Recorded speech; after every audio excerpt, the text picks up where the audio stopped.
आयुष के पापा के लिए लाई थी ये, सिकुड़कर आयुष के नाक का हो गया है। हमारी खूबसूरत साड़ी का तो रंग ही उड़ा दिया। इसीलिए अपनाए सही डिटर्जेंट, 2 डाला का एडवांस फॉर्मूला जो दे कपड़ों को नई चमक और साथ ही सिकुड़ने से बचाए, चले ज्यादा और पैसे बचाए। इसीलिए अब से जो धोए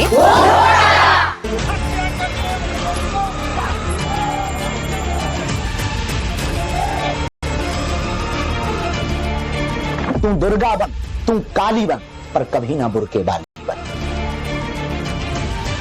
हजारों बेटियों का सर तन कट गया है और इनका मंसूबा, इनका उद्देश्य ही है सर तन से जुदा करना। उसे फांसी से इतनी बुरी मौत दिया जाए जैसे मेरी बहन को उसने घर में घुस के गला काटा। कि हिंदुओं जागो, अभी नहीं तो कभी नहीं। 1500 से 1600 लड़कियों को जो है धर्म परिवर्तन करवाया गया है।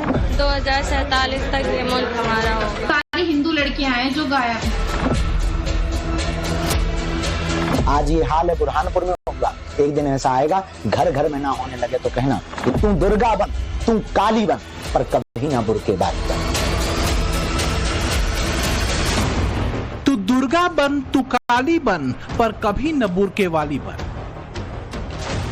बागेश्वर धाम के पीठाधीश्वर धीरेन्द्र कृष्ण शास्त्री धर्मांतरण के काले धंधे के नेटवर्क से हिंदुओं को आगाह करने और चेताने का बीड़ा उठा चुके। हिंदू लड़कियों का धर्मांतरण कराने वाले धोखेबाजों के खिलाफ पंडित धीरेन्द्र शास्त्री ने क्रांति का बिगुल फूंक दिया है।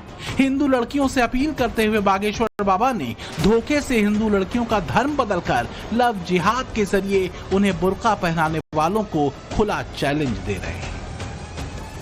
तू दुर्गा बन, तू काली बन, पर कभी ना बुरके बाली बन। धर्मांतरण का यह घिनौना खेल देश के अलग अलग इलाकों में सुपर एक्टिव है। बलरामपुर में धर्मांतरण का बड़ा नेटवर्क चलाने वाला मौलाना छांगुर इस वक्त जेल में है, लेकिन छांगुर अकेला नहीं है। उसके जैसी कट्टर सोच देश के कोने कोने में दीमक की तरह घुसी हुई है। बुरहानपुर हो या बागपत, पीलीभीत हो या फिर बदायूं, कौशाम्बी हो या फिर वाराणसी, हर जगह हिंदू लड़कियों को टारगेट किया जा रहा है। कहीं कोई सोनू शौकत अली निकल रहा है, कहीं कोई दीपक अशफाक निकल रहा है, कहीं किसी शिवम का असल नाम अरबाज है, तो कहीं कोई हसन नाम बदलकर बबलू बन रहा है। धर्मांतरण की सबसे क्रूर तस्वीर मध्य प्रदेश के बुरहानपुर से सामने आई। यहाँ रईस नाम के एक शख्स ने भगवती ने और निकाह करने का दबाव बना रहा था। भगवती ने रईस की बात मानने से इनकार कर दिया। इसे लेकर ही दोनों में झगड़ा हुआ और रईस ने भगवती की गर्दन पर चाकू से वार कर उसे मौत के घाट उतार दिया। लव जिहाद और हिंदू लड़कियों को टारगेट करने के मुद्दे पर धीरेन्द्र शास्त्री खुलकर बात करते आए हैं।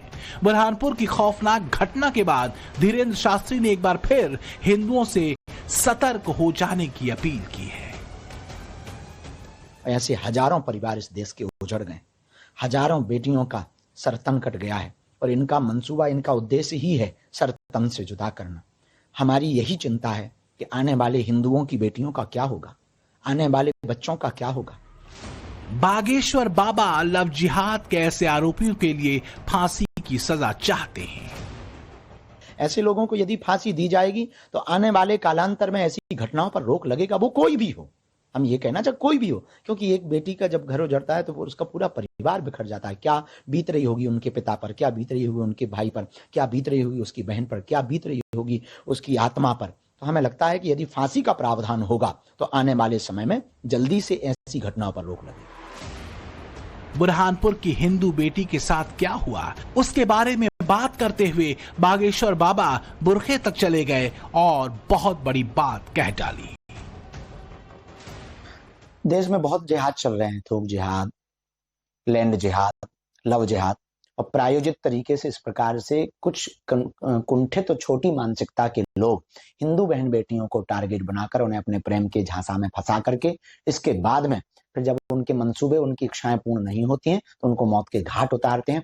और हिंदुओं बहन बेटी और हिंदू इस बात को समझ नहीं रहे। इसलिए तो हम दिन रात मेहनत कर रहे, प्रयत्न कर रहे कि हिंदुओं जागो, अभी नहीं तो कभी नहीं। यदि अब ना जाग पाए तो कब जागोगे देख लो परिस्थितियां क्या है। आज ये हाल है बुरहानपुर में हुआ, एक दिन ऐसा आएगा घर घर में ना होने लगे तो कहना। इसलिए जात पात की करो विदाई, हम सब हिंदू भाई भाई। और हम बहनों से यही कहेंगे, हे बहनों हे बेटियों, ना तुम दुर्गा बन, तुम काली बन, पर कभी ना बुरके बाली बन।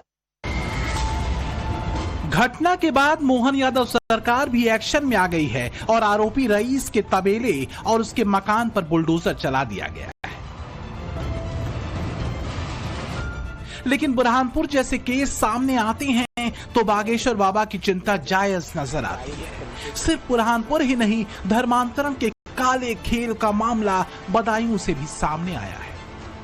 अपने साथ हुई ज्यादती की कहानी कागजों में शिकायत के रूप में दर्ज करके एक लड़की पुलिस स्टेशन के चक्कर काट रही है और अपने साथ हुए धोखे के लिए इंसाफ मांग रही है।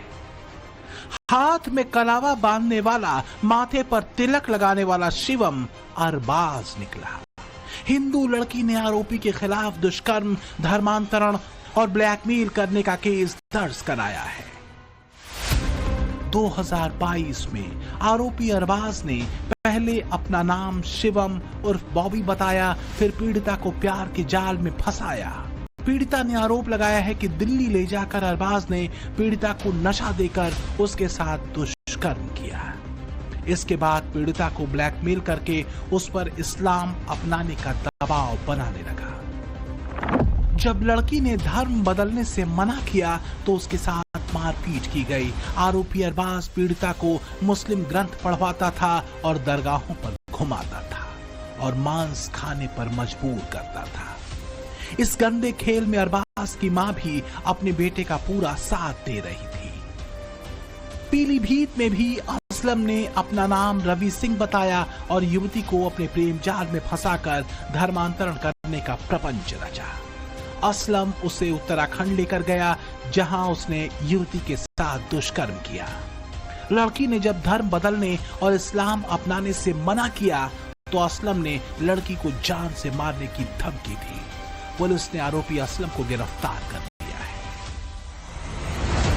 शहर शहर कितने छांगू छिपे बैठे हैं, इसका एक एग्जाम्पल कौशाम्बी में भी सामने आया। यहां मोहम्मद कैफ ने एक हिंदू लड़की से दोस्ती की और उसे अपने प्यार के जाल में फंसाया और फिर उसका धर्मांतरण करा दिया। इसके बाद 3 लोगों ने लड़की के साथ दुष्कर्म किया, उसका अश्लील वीडियो बनाया और सोशल मीडिया पर वायरल कर दिया। मोहम्मद कैफ का एक ही मकसद था, हिंदू लड़की का धर्म बदलवाना और फिर उसे छोड़ देना।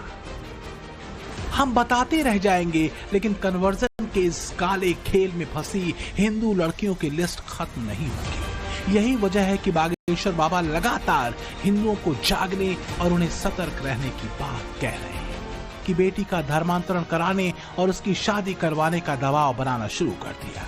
परिवार के मुताबिक नईम कादरी ने बार बार धमकी दी कि अगर उनकी बेटी ने धर्म परिवर्तन नहीं किया तो गंभीर परिणाम भुगतने होंगे। जब परिवार ने धर्मांतरण से इनकार किया तो नईम कादरी ने कथित तौर पर महिला और उनके परिवार के अन्य सदस्यों के साथ मारपीट की। हिंदू नाम रखकर झूठ और फरेब के जरिए न जाने कितनी मासूम हिंदू लड़कियों की जिंदगी के साथ खिलवाड़ किया जा रहा है। मौलाना छांगुर जैसे सिंडिकेट का हाल ही में पर्दाफाश हुआ है, पर फरेब के इस खेल पर छांगुर की गिरफ्तारी का कोई असर नहीं हुआ। ये खेल जस का तस चल रहा है और सनातनी लड़कियों की जिंदगी बर्बाद की जा रही है। यही वजह है कि बागेश्वर बाबा बिना डरे साफ और सीधे शब्दों में ऐसे ढोंगियों को सामने लाने का काम कर रहे हैं और प्यार की पट्टी आंखों में बांधकर प्रेम जाल में फंसने वाली लड़कियों को भी सावधान कर रहे हैं। ऐसा कहा जा रहा है कि फाइटर जेट्स आए थे और